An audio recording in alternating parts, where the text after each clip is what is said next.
Bonjour à tous et bienvenue. Ici, c'est Martin qui parle. Dans cet épisode, nous discuterons de 3 sujets très importants. De la guerre froide à un sujet brûlant, le président du Comité américain des affaires étrangères, le représentant Michael McCaul, qualifie l'alliance entre la Russie et la Chine de menace la plus alarmante depuis la Seconde Guerre mondiale. Le président McCaul est préoccupé par les conséquences d'une telle alliance pour le monde libre dans la compétition actuelle entre grandes puissances. Il souligne également que l'Europe et la région du Pacifique n'ont pas fait face à une menace aussi importante depuis la Seconde Guerre mondiale. L'administration de Joe Biden a déjà averti la Chine des conséquences possibles si elle soutient les actions militaires de la Russie en Ukraine, bien que les détails de ces conséquences restent confidentiels. Selon un rapport des services de renseignement américains, il est possible que la Chine ait fourni à l'Ukraine des équipements militaires pouvant avoir des applications militaires, comme le suggèrent les données douanières russes. Cette dynamique suscite des inquiétudes quant à l'impact d'un tel soutien chinois sur le conflit en cours. Les achats croissants de pétrole et de gaz russe par la Chine jouent un rôle important pour compenser la baisse des ventes d'énergie de la Russie due à des réductions d'achats de la part des États-Unis, de l'Europe et du Japon. Alors que la Chine peut éviter les sanctions occidentales contre ses propres entreprises, Washington et ses alliés sont frustrés par la manière dont cela sape la pression économique sur la Russie. La Chine justifie son rejet des sanctions commerciales et financières occidentales contre la Russie en invoquant l'absence d'autorisation du Conseil de sécurité des Nations Unies, où la Chine et la Russie disposent du droit de veto. Cependant, il semble que la Chine ait réussi à éviter un défi direct à ces sanctions. Le président McCaul a également exprimé son attente quant à l'adhésion de la Suède à l'OTAN d'ici octobre. La Suède, ainsi que la Finlande voisine, ont fait une demande d'adhésion à l'OTAN. Cependant, l'approbation de tous les membres existants est nécessaire pour de nouveaux entrants, et actuellement, la Turquie et la Hongrie n'ont pas donné leur feu vert à l'adhésion de la Suède. En revanche, la Finlande, avec sa frontière importante avec la Russie, est devenue le 31e membre de l'OTAN en avril. Le président McCaul estime qu'avec la Finlande et la Suède en tant que membres de l'OTAN, l'alliance deviendra plus forte et plus unie, contrecarrant ainsi les intentions affaiblissantes et divisantes de Poutine. En plus de la Suède, la délégation américaine prévoit de se rendre aux Pays-Bas pour rencontrer des responsables du gouvernement néerlandais et des membres du Parlement. Ce voyage vise à renforcer les liens avec des alliés stratégiques, discuter du soutien à l'OTAN et à l'Ukraine, explorer les moyens de tenir la Russie responsable de ses actions en Ukraine, et aborder les préoccupations communes concernant la Chine. Il est important de rechercher les points de vue de l'audience sur ce sujet. Que pensez-vous de l'alliance potentielle entre la Chine et la Russie ? Pensez-vous qu'elle représente une menace importante pour le monde libre ? Partagez vos opinions dans les commentaires ci-dessous. Sujet numéro 2.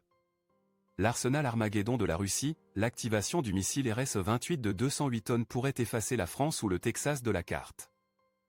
La Russie a récemment mis en service le système de missiles balistiques intercontinental, ICBM, RS-28 Sarma, une décision stratégique suite à l'annonce du président Vladimir Poutine selon laquelle il serait opérationnel cette année. Le système Sarma, développé en remplacement du missile balistique intercontinental R-36M2 Voyevoda, a été officiellement lancé par Roscosmos, une importante entreprise publique russe. Le système a effectué son premier essai de tir en avril 2022. Le président Poutine a précédemment souligné la supériorité du missile Sarma, affirmant qu'il dépasse les méthodes contemporaines de défense antimissile et reste inégalé dans le monde. Ce sentiment est partagé par de nombreux acteurs du gouvernement russe et du secteur de la défense. Le missile Sarma, qui pèse impressionnant de 208 tonnes, est le missile le plus lourd au monde. Contrairement au missile Yar, il ne peut être déployé que depuis des silos fortifiés en raison de sa taille substantielle, qui est environ 4 fois supérieure à celle du missile Yar. Le démarrage de la première unité Sarma marque une étape importante, 5 ans et demi après l'annonce initiale du système. Le président Poutine a dévoilé le missile Sarma, ainsi que le véhicule hypersonique Avangard et le Voyevoda, en mars 2018. Le véhicule Avangard, déployé pendant la phase terminale du missile, offre un moyen d'éviter l'interception et n'a pas de contrepartie comparable dans d'autres pays. L'activation de l'unité Sarma a mis en évidence le fossé qui se creuse entre la Russie et les États-Unis en termes de force de missiles stratégiques. Les missiles Minuteman III vieillissants, qui n'ont fait l'objet que de peu d'efforts de modernisation depuis leur introduction dans les années 1970, constituent une part importante de l'arsenal ICBM des États-Unis. Cette évolution suscite des inquiétudes dans le monde occidental, notamment dans un contexte de tensions croissantes entre l'OTAN et la Russie, qui pourrait éventuellement conduire à une confrontation plus ouverte. l'engagement militaire accru de l'OTAN dans la guerre russo-ukrainienne, y compris le déploiement d'unités de combat actives et le partage de renseignements par satellite, contribuent également à cette escalade géopolitique. Le système de missiles Sarma offre une impressionnante portée de 18 000 km et peut transporter jusqu'à 15 véhicules à rentrée indépendante multiples, contrairement au système Yar qui a une capacité de charge utile plus faible de 4 à 6 têtes nucléaires et une portée plus courte. Cette différence de capacité limite la portée du système Yar vers le continent américain. De plus, la capacité destructive d'un seul missile Sarma est considérable, car il peut causer des dévastations sur une échelle dépassant celle de la France ou du Texas, soulignant la puissance redoutable de ce système d'armes et son potentiel destructeur. En conclusion, l'activation du système de missiles RS-28 Sarma par la Russie représente un développement majeur dans ses capacités militaires stratégiques. Les caractéristiques et les capacités avancées du Sarma creusent l'écart entre la Russie et les États-Unis en termes de technologie des missiles. Ce développement intervient alors que des inquiétudes grandissent dans le monde occidental en raison des tensions croissantes entre l'OTAN et la Russie. Le déploiement du système Sarma soulève des questions sur la trajectoire future des relations internationales et les menaces potentielles pour la sécurité. Il est essentiel de prendre en compte les implications de ces avancées et de s'engager dans une discussion ouverte et un dialogue afin de favoriser une meilleure compréhension de la question.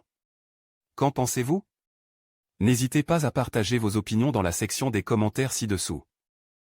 Sujet numéro 3. Sanctions en vue, les États-Unis prennent pour cible les entités nord-coréennes et russes pour leur soutien aux ambitions balistiques de Pyongyang.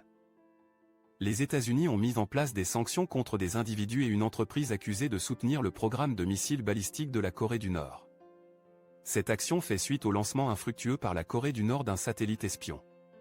Le Trésor américain a imposé des sanctions à l'encontre de 2 hommes, John Jin-Yong et Sergei Kozlov, ainsi qu'à une société enregistrée à Moscou appelée Intellect LLC. On prétend que John et Kozlov étaient impliqués dans la coordination de l'utilisation de travailleurs nord-coréens du bâtiment en Russie, apportant ainsi un soutien à des organisations nord-coréennes liées au développement d'armes interdites par les résolutions du Conseil de sécurité des Nations Unies. Selon le Trésor, John dirigeait une équipe de travailleurs nord-coréens en technologie de l'information en Russie et collaborait avec des Russes pour obtenir des documents d'identité pour ces travailleurs. Certains de ces documents auraient été obtenus auprès de membres de la famille ou d'employés russes de Kozlov. Intellect LLC, qui est détenu ou contrôlé par Kozlov, est associé à un projet de construction à Moscou coordonné par John. Ces sanctions ont été mises en place en collaboration avec les gouvernements de la Corée du Sud et du Japon. Brian E. Nelson, sous-secrétaire américain pour le terrorisme et les renseignements financiers, a déclaré que les États-Unis continueront à travailler en étroite collaboration avec ces 2 pays pour lutter contre les activités illégales et destructrices de la Corée du Nord. L'administration Biden estime que la Russie se tourne de plus en plus vers la Corée du Nord et l'Iran pour se procurer des armes dans son conflit contre l'Ukraine. Plus tôt cette année, il a été signalé que la Russie avait proposé de la nourriture à la Corée du Nord en échange de munitions. Les tentatives de la Corée du Nord de lancer un satellite espion en orbite ont échoué à 2 reprises au cours des derniers mois. Malgré ces échecs, l'Administration nationale du développement aérospatial de la Corée du Nord a annoncé des plans pour une 3e tentative de lancement en octobre.